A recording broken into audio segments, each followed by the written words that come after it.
Good afternoon, everybody, and welcome in to the ESPN Wisconsin Media Poll Rankings Reveal Show on the ESPN Madison, ESPN Milwaukee, and Daily Dodge ESPN Beaver Dam YouTube channels in the Everlight Solar Studio here at ESPN Madison. My name is Jesse Nelson. It's our pleasure to bring you this coverage each and every Tuesday at 12:30, sharing the top 10 rankings for the week for high school football teams, not only in the Madison area, not only in the Milwaukee area, not only in the Dodge County area, but from around the entire state. Our new adventure began last week with our preseason rankings, and now 1 week of football is in the books for most teams in our poll. We'll talk about that here in a moment, but first let's introduce the panel helping us unveil the rankings for this week. Joining me here in the Everlight Solar Studio at ESPN Madison, he is the Dean of Madison Area High School Sports. He is Dennis Semrau. Dennis, good afternoon, and how are you after 1 week of high school football in the books? Ready for week number 2, yes. And the Badgers kick off on Friday, which is kind of, again, stepping on the toes of the high school coaches, but we understand everything's cash-driven these days. So a lot of TV money rolling in, and also a lot of high school teams I noticed are playing on Thursday this week. I'm not sure if that's a coincidence or not, heading into the Labor Day weekend and the kickoff of the Badgers season. We know you do work in the press box as well for the Badgers. We're glad you can cover both high school sports and our Wisconsin Badgers. Hopefully a start to a strong season on Friday night hosting Western Michigan. Also joining us for this week on the ESPN Wisconsin Media Poll Rankings Reveal Show for the first time on this show, we welcome in from ESPN Milwaukee, color commentator, put 6 on my stats, Mike Podol joins us. Mike, thanks so much for the time. How you doing? Jesse Nelson, it's awesome to be here today. How are you? Oh, we're fantastic. Anytime we're unveiling power rankings, it's right up my alley. And let's go ahead and get right to it, fellas. Let's unveil. First, we'll do the small schools top 10. Then we'll do the large schools top 10. A reminder for those of you just joining us maybe for the first time this year for the ESPN Wisconsin Media Poll Rankings Reveal Show. The small schools consist of schools with an enrollment of 550 or less. That is our rough estimate of teams that will qualify for divisions 4, 5, 6, and 7. Teams that play Thursday championship games at Camp Randall Stadium in November. Large schools, enrollment 551 and up. That are the teams that are consisting of divisions 1, 2, and 3 approximately. They play the Friday championships at Camp Randall Stadium in November. Let's go ahead and get right to it. Producer Hunter Vaughn, go ahead and throw up the small schools for this week's ESPN Wisconsin Media Poll Rankings Reveal. Small schools, you're going to notice a common theme here from last week, fellas. Not a ton of change. Starting with our first team. In number 10, the Mondovi Buffaloes, 20-6 winners over Gale Electric Trempealeau in week 1 of the high school football season. Mondovi checks in at number 10. How about number 9? The only team in this poll this week in the small schools that was not ranked last week. Welcome to the poll, Regis, Eau Claire Regis, the Ramblers, unranked last week. They get a 39-13 win over Turtle Lake, and that's good enough to get Regis into the top 10 of this week's poll. Dennis? I think they have the motto of the week. It's count on me, counting on you. Well, it was good for 4 rushing touchdowns last week, so I think they'll stick with it. Count on me, counting on you. I like that. Regis checks in at number 9. We'll see if they surge up the polls as the season continues. We know they're a continual powerhouse around the state. Checking in at number 8.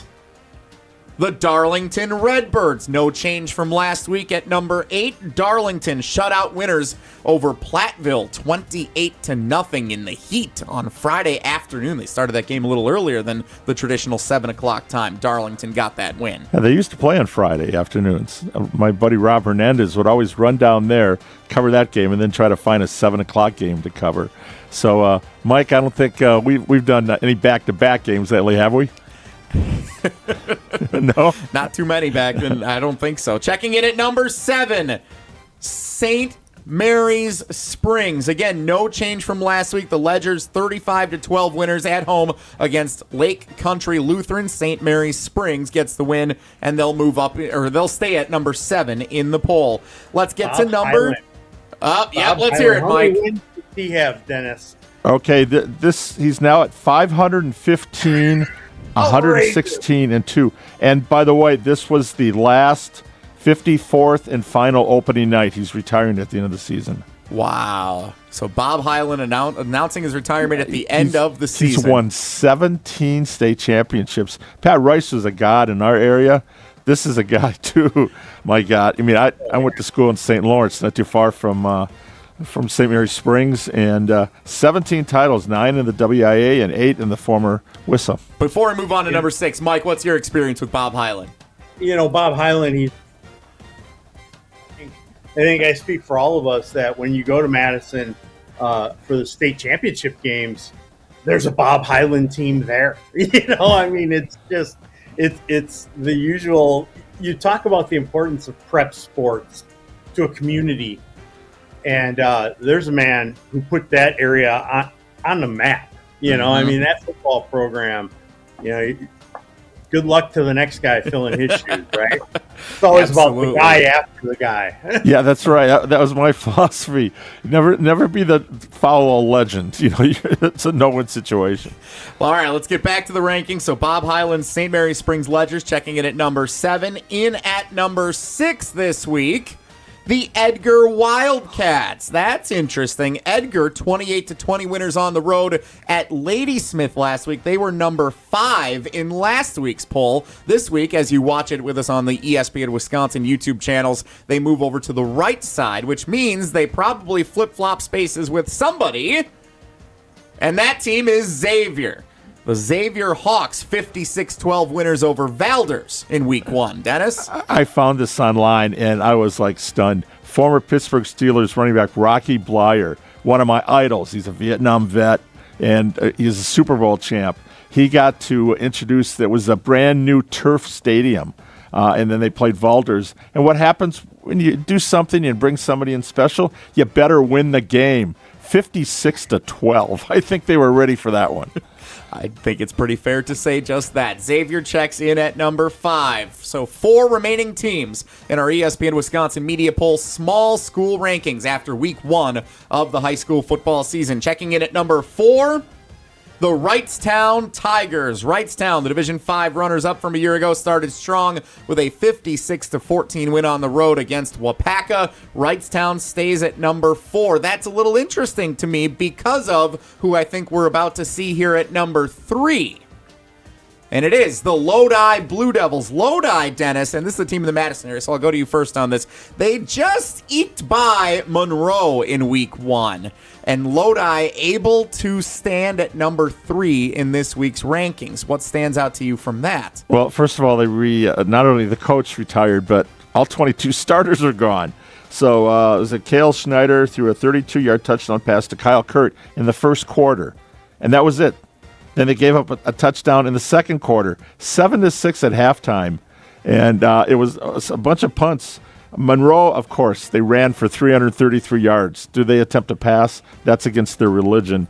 Lodi only had 182 yards, so there was some tough defense in that second half, but the Blue Devils under Kyle Mack, first-year head coach, he got a W. Mike, does this show you any indication here early on how defense will be factored in when we talk about these rankings every week and strength of victory?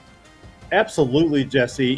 Defense, these teams, and it's a theme of the Capital Conference in particular, and we can talk more about that, but what a football conference, and you talk about a demographic area of schools that are just getting loaded with athletes.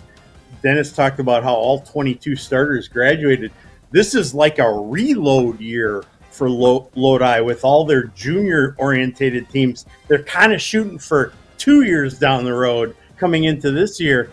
And now they're number 3 in our poll. And week in and week out, those teams play each other. They knock each other around, give each other losses in conference. And then come the postseason, every single one of those teams ends up making deep runs.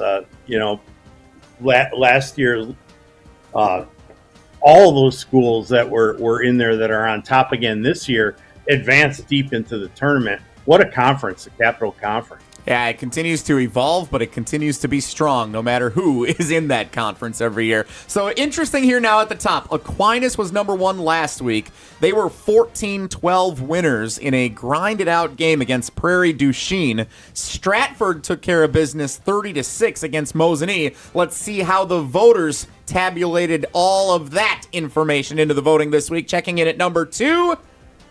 Stratford stays at number 2 as they were in week 1, which means then checking in at number 1. They were number 1 in the preseason rankings, and they are number 1 after week 1 of the high school football season. The Aquinas Blue Golds, despite that narrow victory against Prairie du Chien, they do land at number 1 for a second straight week. Those are your small school rankings for heading into week 2 of the high school football season. Dennis Semrau, what stands out most to you from the small school rankings? Well, again, we just had Regis stepping in this week. Maple Northwestern went out, but I think Aquinas, they've had a tough batch. 12 years in a row they've opened with Prairie du Chien.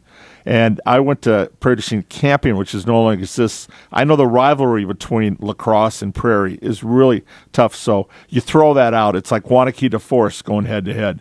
You don't care about the records. They survived it. Last year they lost and went on to a state title. We'll see what happens this year. Mike Padol, what stands out to you from those small school rankings this week? Not a lot of change from the preseason rankings 1 week ago.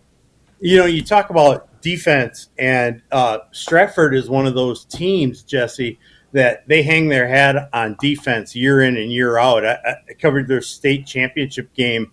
I think it was 2 years ago. They hadn't given up a point, all in that season during the regular season. So it was really stingy, and it was next level. And I think what's amazing to me about that is usually with the smaller schools, you start to see where they identify a talented class that's coming up through the ranks. Like, they'll identify them in 6th grade and go, boy, when these kids are in high school, this is going to be something. And usually the coach sticks around until then, until they graduate. But with a program like Edgar or Stratford, they have it on autopilot. The community, the kids in that community grow up wanting to play football there.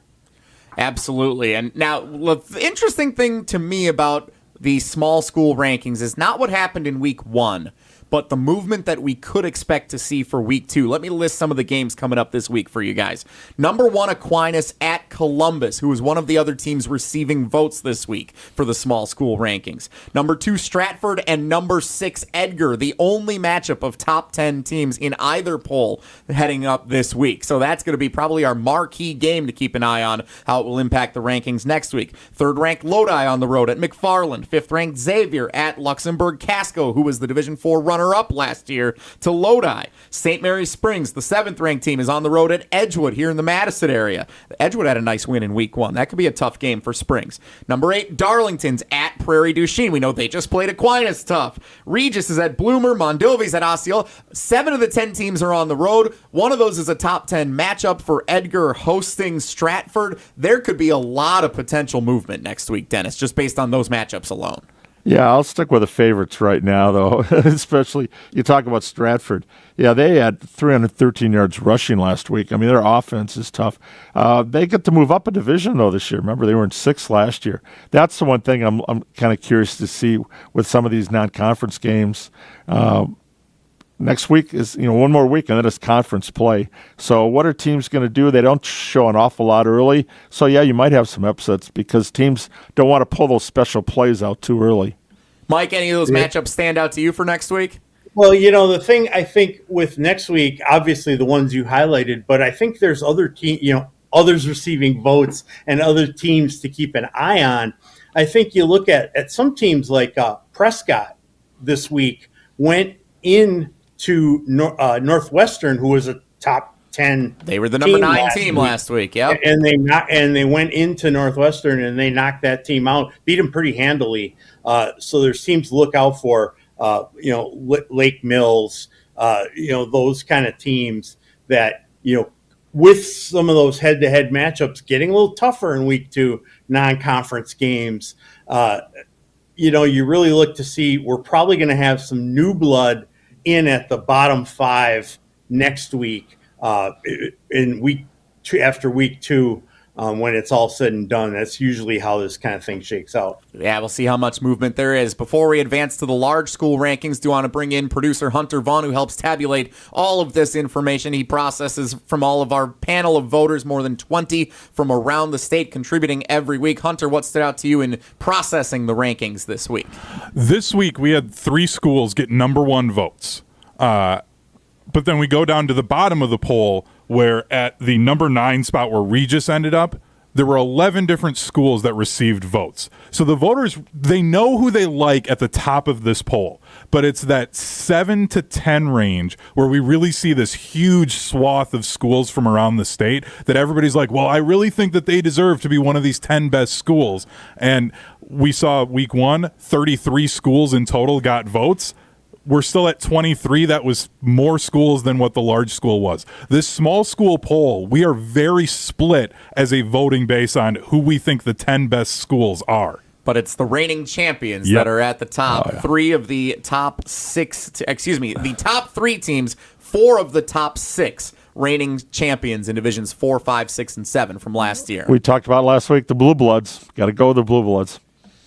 The ESPN Wisconsin Media Poll Rankings Reveal Show. Jesse Nelson, Dennis Semrau, Mike Podol representing our ESPN Wisconsin family here, and our panel of 20-plus voters from around the state. All right, let's move on to the large school media poll rankings this week in the top 10. And remember, there was a big upset in week 1 in the large school rankings. It was the number 1 team, Marquette, falling on the road at Arrowhead in week 1. Arrowhead was number 8 last week. Marquette was number 1. Arrowhead took care of business against Marquette. Dennis, how do you think that's going to impact things here? I don't think that was that big of an upset. I think Arrowhead, you got Muskego fighting for number 1, but talking to somebody that was at that Arrowhead game, they've got it on every phase. And, of course, we call that the University of Arrowhead at Merton, right? The facility is a college campus. Now, Verona is pretty close when you take a look at what their campus is now. Before Dennis spoils anything, let's go ahead and let's start revealing some teams here in this large school media poll. And Mike Podol, we want you on the show here today for a reason. I think we're going to see a lot of Milwaukee area schools in this top 10. Let's go ahead and check in. At number 10, it's a new team in the poll, and it is the aforementioned Verona Wildcats, Dennis. So a team other than Wanakee from the Madison area is into the top 10, and it's Verona, led by the Tennessee commit, big play Trey Poteet. Yeah, triple threat. Well, this year he got to carry the ball. Now, this is a guy you want to get in space on offense and defense. All he did was 170 yards rushing, averaged almost 15 yards a carry, caught 3 passes for 31 yards. Oh, yeah, by the way, he's a defensive back.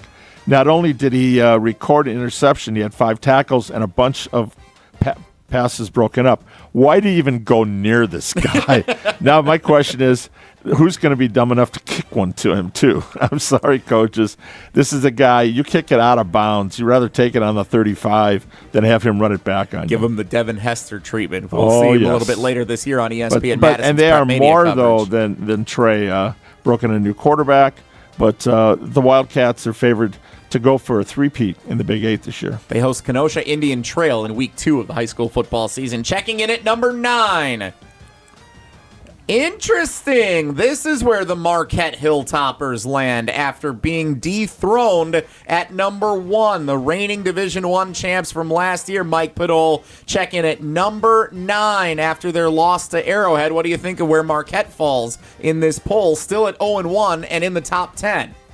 You know, I don't mind that, and I think it kind of falls in the same category as like Catholic Memorial, probably dropping out of the top 10 with a week 1 loss. When you're a heavyweight football program and you schedule a tough game against top-notch competition, because really non-conference games, they don't matter all that much. So those teams that have gold ball aspirations, you schedule top-notch competition. Heartland Arrowhead, but Arrowhead beat Marquette last year in week 1 in a game that came down to the last play of the game. It was a snap. Marquette was on near the goal line trying to get in, and the ball went over the quarterback's head on the last play of the game on a long snap, and Marquette lost. Marquette only ran the table the rest of the year, and even kind of dominated in the championship game against Franklin. So they ran the table the rest of the year. This is with Marquette. It's Coach Keith Kostinski. It's his last year. He's retiring after this year. The year after you win a gold ball, that's how he's going to go out. But they got some great seniors on that team. They're going to win some games in the Greater Metro. Kudos for these tough teams that challenge themselves in week 1 and 2.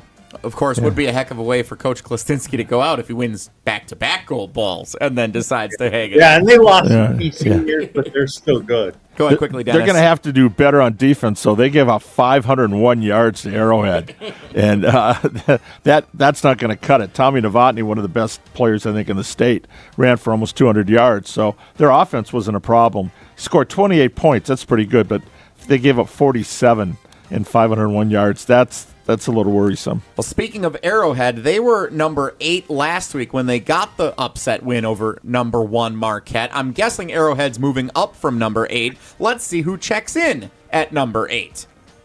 The Kimberly Papermakers, and this is an interesting one because Kimberly did not have a game in week 1. So I was wondering how that would impact our voters this week. Kimberly does open up the season Thursday night on the road against Bayport, Dennis. That's a team that we saw come to Middleton and have its hands full with the Cardinals on Thursday night in their opener, but Bayport ultimately with a 37-28 victory. That'll be a fun contest here in week 2, and it's week number 1 for Kimberly, having not played last week. Yeah, they had another week of hitting each other, so they just want to get somebody else on the field. That I think they're eager for that one. Bayport really came out and threw the ball very well and scored in overtime. Oh, they're not scored in overtime, but scored the 2 touchdowns in the fourth quarter to come back and get the win. Exactly. Yeah, I thought Middleton stuck with them as long as they could. But yeah, I like this matchup right there. And of course, Kimberly, that's a respect factor. They earned a share of the FVA title last year, and they lost to Marquette too last year. So we'll see what happens bouncing back. Check. Oh, go ahead, Mike. If you want to see high comedy, it's Mike Padola looking for the Kimberly score on Saturday morning, spending about 45 minutes trying to find their score, and they did not play. That's because nobody wanted to play them. The team that every year, that's twice the team that Milwaukee area scheduled them and then backed out. So right. So if iron sharpens iron, what does playing no one in week 1 do? Maybe the best iron is the other inter squad opponent that they're playing potentially. That's right. We'll talk about programs like Kimberly and Bayport and Franklin and Mosquito when we go further in the poll. But I've got some interesting observations about those types of communities. Sure, let's go ahead and move ahead in the poll then. Checking in at number 7 this week, the Notre Dame Tritons of the Green Bay area. Notre Dame narrowly 16-13 winners over Kaukauna last week. May have been closer than the final score, or a better victory than the final score may indicate. But Notre Dame moves up 2 spots from number 9 to number 7 in this week's poll. Checking in at number 6, reigning Division II champion Badger from Lake Geneva. They got a 27-17 win over Greendale in their opener. The Lake Geneva Badgers move up to number 6 in this week's poll. Dennis? Yeah, after what they did to Wanakee in the state title game, so they graduated a couple of guys. All they did was a rush for 384 yards. It doesn't change. That triple offense. Good luck trying to stop that this year. As we like to say when you watch Badger play, it's the Forrest Gump offense. They're running and running. Let's move on and check number 5 in this week's large school media poll rankings reveal. Number 5, Mugwanago. Same spot as Mugwanago was last week. They got a 20-10 win over Appleton North. Nothing super sensational about it. They'll get a big test on the road this week, Friday night, visiting Sun Prairie East in week 2. That's been a good non-conference matchup that we've seen between Mugwanago and Sun Prairie East the last couple of years. All right, so checking in at number 4. Go ahead, Mike. Jesse, that Mugwanago team, that's one to watch for. They're loaded for bear. They play in a monster Classic 8, but they have, I think, 6 players on offense that came back returning, 4 on the offensive line. And then they got like 7 players returning on defense. That's a huge factor to me for high school football, is those returning juniors that have a season under the lights on Friday night. When they come back for their senior year, that's it for a lot of them. So this is a team to watch for as this season unfolds. Also notable, Mike, that is the first Classic 8 team to appear in this poll, and we know we will be seeing a few more given how their performances were in week 1. How high will Arrowhead continue to rise? We haven't seen them yet after the win last week at number 8. Let's see who's in at number 4. The Waunakee Warriors stay at number 4 as they did from last week, a 38-0 shutout win over La Crosse Central in head coach Chris Graverson's debut, taking over for the legend Pat Rice. Waunakee is in at number 4. Dennis, that's again our highest ranked Madison area team. Yep. La Crosse teams haven't done that well in the playoffs in the last few years. That was a little warm-up game, you could say, for Chris's team. They got a veteran quarterback, Vance Johnson. I've been doing this long enough. I covered his dad when he quarterbacked Waunakee, and he's a chip off the old block. So their defense was dominating, and when Pat Rice was coaching, it was defense, special teams, and then just a grinded-out offense. Now that spread, Caden McKenzie, a wide receiver, they're going to put up a lot of points this year. Fun Madison area non-conference game this week. Waunakee hosts Madison Memorial on Friday night. All right, still no Arrowhead. Let's see who is in at number 3 in this week's poll. There they are. The Arrowhead Warhawks move up 5 spots from number 8 to number 3. Mike Podol, Arrowhead, with the big win over number 1 Marquette in week 1, jumps all the way into the top 3 in the state rankings for the large schools. Dennis pointed out their gaudy offensive output, 500-yard offense against a stout, usually stout Marquette Hilltopper defense to open the season. Impressive win. I think when you look at the Arrowhead program, the interesting thing, I think, to me, is that this was the dynasty program in high school football in Wisconsin, winning gold ball after gold ball. They had Tom Taraska. The stadium is now named Taraska Stadium. Tom Taraska was old school, running the ball, Hall of Famer, winning title after title, and kind of dominating that Lake Country area, which really blew up. And then he retired, and he was a running coach. And then Greg Malling, they brought him in from Baltimore, and he ran a shotgun spread, no huddle offense. And I thought the alumni were going to stroke out because it was amazing to see that just different kind of style offense. And then they won state titles. Malling won 2, I believe, in like 2014, 2015. Now, they haven't won one since. And the interesting parallel that's happened in that time is that Lake Country Lutheran started playing football, and they're in Heartland. And so that's a school that won a state championship a couple of years ago. Mm-hmm. So with the birth and rise of that program, imagine like maybe the top 10 players from that team migrating over to Heartland Arrowhead. I think the start of Lake Country Lutheran starting football and the fact that Heartland Arrowhead hasn't won a title since then, those are connected things from a depth perspective. Yeah, that's very interesting to consider, Mike. Yeah, and the class, the conference has been so tough too, just to get through that to the playoffs. But there's some parallels similar to Lodi and Columbus when they dominated.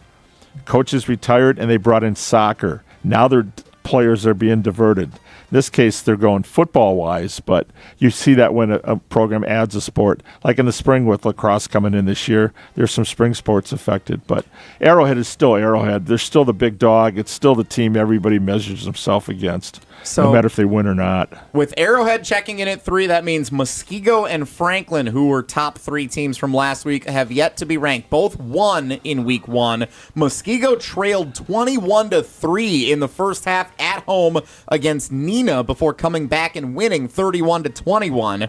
Franklin trailed Catholic Memorial before coming back to win 34-24 in a game that Mike called. So we'll hear his insights on Franklin in a moment. But first, let's see who checks in at number 2. The Franklin Sabres. Franklin is number 2, which means number 1 in this week's rankings, the Muskego Warriors check in at number 1 with the big comeback effort at home against the Neenah Rockets. And I would be remiss without to say that Muskego is my alma mater, class of 2010, and I'm very proud to see Muskego atop the large school media poll rankings here. All right, Mike Podol, so Franklin got the win. You called the game last week, Catholic Memorial and Franklin. It was a top 10 matchup of 2 great teams, consistent powerhouses in that southeast Wisconsin region, and Franklin ended up getting the victory. Do you think they are slotted appropriately at number 2 rather than Muskego in at number 1? Well, far be it from me to release my personal polls, but Franklin might have been number 1 in my personal poll. But I think the interesting thing when you talk about Franklin and Muskego at 1 and 2, my goodness, and they used to be head-to-head rivals in the SEC conference, and that was the marquee matchup. And you look at geographics, about the same area, but with Franklin, to the east, Muskego to the west. The thing that stood out to me is before that game, they had Franklin Sabre junior football celebrated with all their youth teams from 5th grade to 8th grade and there probably had to be 600 kids on the field that play in that youth program. Wow, it's incredible. And it's just the whole community was out there. It's just Franklin football is a different beast. And when you talk about Muskego, Jesse, I don't know when the last time you were on campus at Muskego, but they've got a brand new weight room that has artificial turf in it. And that's a community that brings it with that same kind of energy, not only for football, but they also, the band, there's like 1,000 kids in the band that are working their way up. And they've really, Ken Krause with his style of offense, he runs that wing tee. Yeah. You can't tell where the ball is. And the difference between his wing tee and a lot of other wing tees is that a lot of other schools use that for deception, so you can't identify the ball carrier. Usually if you're a smaller size team, so you can get that extra edge on the defense. Not with Muskego. They run you over. They're powerful. As far as Franklin goes, from a roster standpoint, they bring in a mega talented quarterback at Joey Calais. And he is, folks, if you want to have some fun, he's been identified on the quarterback track for Lewis Brown and the Franklin Sabres for a long time. He's got great footwork in the pocket. He's hard to bring down. Catholic Memorial was trying to collar him in and bring him down, and he was elusive, gives a good stiff arm while he's evading rushers, and he can throw dimes. They've got a tight end, Ben Vergis. He's 6'5", 245. He's a tight end defensive player. He also had like a 62-yard punt that I thought was going to hit one of the planes coming out of Mitchell. When he punted that thing, it sounded like a cannon shot. As per usual at Franklin, and it never ceases to amaze me, they've got like a myriad of 6 foot, 6'1", 6'2", 6'3", 220-pound guys that can fly around the football. And it's just amazing to me always watching them and how they play. Muskego checks in at number 1, Franklin 2, Arrowhead 3, Waunakee 4, McGuanago 5. That's 3 Classic 8 teams in the top 5 of the large division poll. Muskego checking in at 1, Arrowhead at 3. Hunter Vaughn, you helped accumulate the data here for the large school poll. A lot more movement in this poll than for the small division. What stood out most to you in accumulating the data? I mean, I talked about this school last week in our preseason being Sussex Hamilton. They received a first place vote last week, didn't get into the top 10.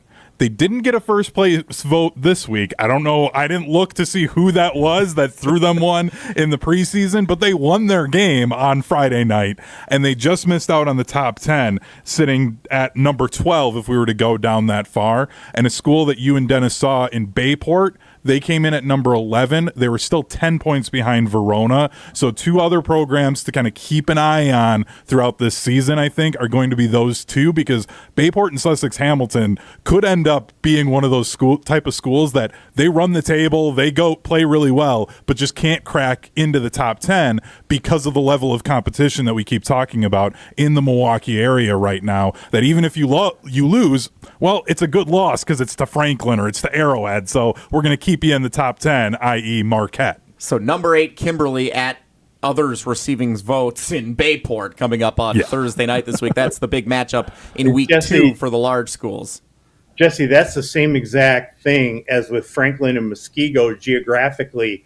Bayport and Kimberly. The old head coach, Steve Jones, who won many titles at Kimberly, once told me that the thing that's important about Bayport and Kimberly is that area is that it's a financially flourishing area with jobs but they still have a small town mentality. So it's affluency, but with a small town mindset. And you see that Bayport just rebuilt their weight room. It's the first thing you see when you walk into school. It's to the right of when you walk in the front door is their weight room. And it's no surprise that those two teams play exactly alike, similar styles, similar type athletes. And again, that's a case where it's all sports in the Fox Valley area that, Kimberly baseball is real tough, and swimming, and it's power in all sports, and their athletes are multi-sport, and it's just a really good combination. Dennis, your final thoughts on the large division poll here and how it all shook out here in week 2. Well, I was curious to see who was going to take over that wing T. From the JV team last year, Jackson Nemec, I pronounced the last name, what he ran for 143 yards. And you talked about the misdirection and everything else. Yeah, they got big linemen, but also the way they structure their uniforms, you can't tell what numbers got the football. And try reading that from the third level of a press box sometimes. Yeah. Or the 7th level at Camp Randall Stadium could be an adventure, right. too. So the defense, they got a couple of great seniors on the front line. So I like, flip a coin. Our top 3 and Wanakee. We have to see what happens there. The Badger large is nowhere near what the classic 8 is. So the competition, that's why they've got to try to go on schedule tough, but nobody wants to play them. Just like Kimberly, nobody wants to play Kimberly. So it's tough for the big dogs. In the Milwaukee area, you got a lot of teams to choose from for non-conference games. Here it's a little tougher. So I don't know if Wanakee's ever going to get above number 4 in our poll just because of the 3 up above them. Well, we'll see how it all plays out this week. Again, just like the small division, 7 of the 10 teams in the large division top 10 are on the road this week. There are no top 10 matchups directly. The closest is Kimberly at Bayport, who is one of the other teams receiving votes. Muskego's at Oak Creek, which is always a fun little rivalry between those communities. Franklin is at Brookfield Central, a team that you saw on Friday night, Dennis, played DeForest very tightly into overtime, so they could give Franklin a game there. Arrowhead at Homestead, another traditional power, hasn't been at the level that it's been in the last decade over the last few years, but still could give them a tough test this week. We mentioned McGuanago at Sun Prairie East. Could be a lot of fun matchups to watch for some road tests in the non-conference portion of the schedule. But ultimately, guys, I think what this shapes up for is the Classic 8 is going to have some thrilling conference matchups, as we expect every season. But now putting the numbers next to the teams, you could get number 1 versus number 2 more than once this year, potentially, based on how these polls are looking. Absolutely. And I think, week 1 can get a little skewed too, because you lose, you're out of the top 10 like a Catholic Memorial. Catholic Memorial may not lose again the rest of the year. Especially when they get to the Parkland Conference, not real pleased with, no one is really with how they swapped out some teams, took out the second best team, Pewaukee, out of that conference. They should run the table in that conference. They're a good team. They were leading Franklin with 3 minutes to go in that game. and then they were completely gassed. And Franklin scored 10 points in the final 3 minutes. I think in the Milwaukee area, Cedarburg's another team to look out for. That they went into Grafton. Grafton made it to the state title game last year. Had a lot of guys in the back, and Cedarburg won that game. So Cedarburg's a team to look out for. Going to be fun to see how it all plays out. Week 2 of the high school football season, Thursday and Friday this week. You can catch Dennis and Mike and I all together on the call on both the ESPN Milwaukee and ESPN Madison YouTube channels coming up on Thursday night. Catholic Memorial at Sun Prairie West. When all of our teams come together, a Madison area team, we love being out in Sun Prairie at their beautiful Bank of Sun Prairie Stadium. When they get to host a team like Catholic Memorial for a non-conference battle, that's what the non-conference part of the season is all about. And allows the three of us to be together on the call Thursday night on the ESPN Madison and ESPN Milwaukee YouTube channels, also on 94.5 ESPN Milwaukee and 100.5 ESPN Madison. Mike Padol, ESPN Milwaukee, thanks so much for the time and joining the show today. Appreciate you, man. Absolutely. We'll see you gentlemen on Thursday. The box won't be able to contain us. Oh, we got plenty of room. We got room in there for a refrigerator and a cot if we needed to. I'll tell you, they have 2 press boxes at the Sun Prairie Stadium, so they treat us very well, Mike. You're going to love it. You guys can spend the night. I'll go just home down to my the street. house a couple of blocks away. We'll flip a coin on who's got to go drive the farthest. Me from the far west side of Madison and Mike from the Milwaukee area. So, Dennis, thanks so much for the time also. Appreciate you. Good look forward to seeing you guys on Thursday. For the Dean Dennis Semrau, for ESPN Milwaukee's Mike Padol, for producer Hunter Vaughn, my name's Jesse Nelson. Thanks so much for joining us, as you can every Tuesday at 12:30 right here on the ESPN Milwaukee, ESPN Madison, and Daily Dodge, ESPN Beaver Dam YouTube channels for the ESPN Wisconsin Media Poll Rankings Reveal Show.